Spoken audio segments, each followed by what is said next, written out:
Jamil Jaffer served as Associate White House Counsel to President George W. Bush from 2008 to 2009. He later served as a counsel to both the Senate Foreign Relations Committee and the House Intelligence Committee. He joins me now. Jamil, thanks so much for coming on the show tonight.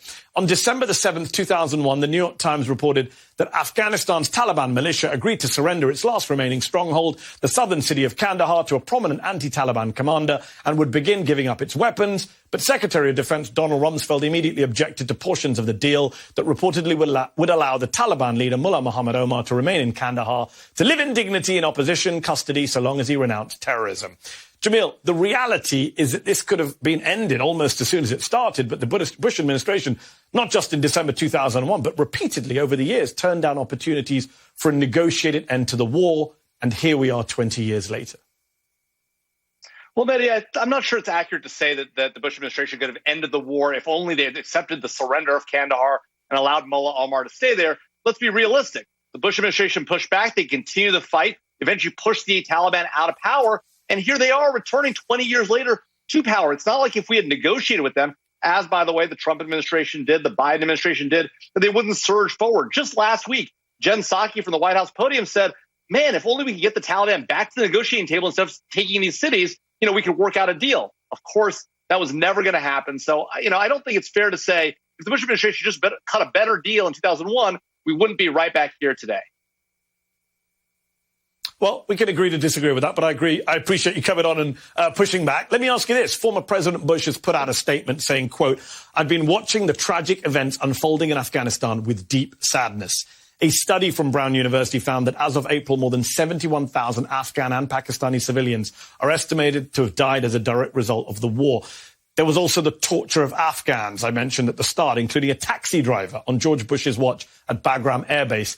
Where was his deep sadness over any of that stuff that was his actual responsibility when it came to Afghan lives?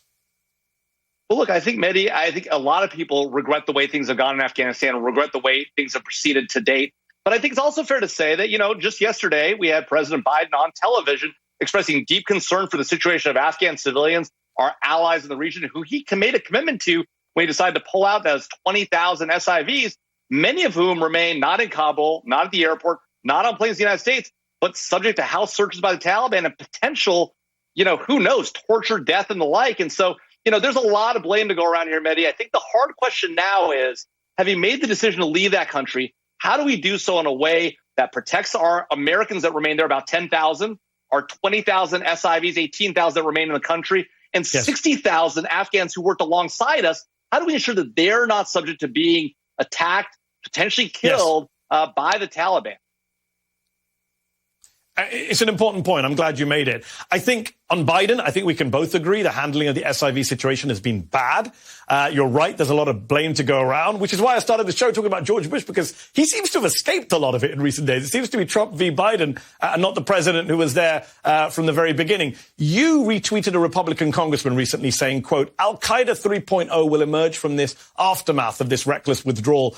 The same Obama foreign policy team, Blinken, Austin, Sullivan, oversaw the pullout of Iraq and the rise of ISIS, and they're responsible for this disaster. Americans deserve to see accountability and resignations." But isn't that a little convenient? It was George Bush who signed the pullout agreement from Iraq. It was Donald Trump who bragged about signing the pullout agreement with the Taliban. Some might argue Presidents Obama, Biden inherited those decisions from Republicans, and now they get blamed by Republicans for them. Isn't that a little convenient? Look, I don't doubt that there were mistakes were made in the signing of the agreement by President Trump. I think that was a catastrophic mistake. I said it at the time. I'll say it again. He never should negotiate with the Taliban. The idea of bringing the Taliban to Camp David on the anniversary of 9/11 would have been a catastrophic mistake. I'm glad he didn't do that. And I think it was a mistake to negotiate with Mullah Baradar, right? But the fact of the matter is the Biden administration is in power now. They could have easily unwound these agreements. Unlike Iraq, which didn't want us in the country, the Afghans begged us to stay. And Joe Biden said, nope, I'm going to do away with the conditions-based approach. I'm going to go to a full pullout by September 11th. And here we are. So, look, at the end of the day, it doesn't need to be political, right? Congressman Mike Waltz is a friend of mine. He's a former Green Beret, right? He served with distinction. So I think he has a right to express his views as a congressman and as a former Green Beret. But I'll say this, Mehdi, right? What do we do now, right? Now that Biden has made clear what his position is, right? How do we do this in the right way? So right? So what before is the right way to exit it? So before we run out of time, Before we run out of time, I'm going to jump in. You say, what do we do now? Just one quick point. The polling suggests more Afghans wanted us to leave than to stay as of January 2020. But in terms of what we do now, very quickly, would you just stay forever then? You say shouldn't have negotiated with the Taliban. What would you have done then? Just stay indefinitely? 10 years, 20 years? Last word to you. Look, I think maybe the right answer is a small counterterrorism force, 4,000 to 5,000 troops at Bagram, right? Keeping that facility open, available to provide air support to our own forces fighting the Taliban, to continue the fight against ISIS and Al-Qaeda, who no doubt, Congressman Mike Waltz is right, will be back. They will be back in that country. They will plot attacks against America, and we'll have no one to blame ourselves. How long for? Just as when we... I'm sorry?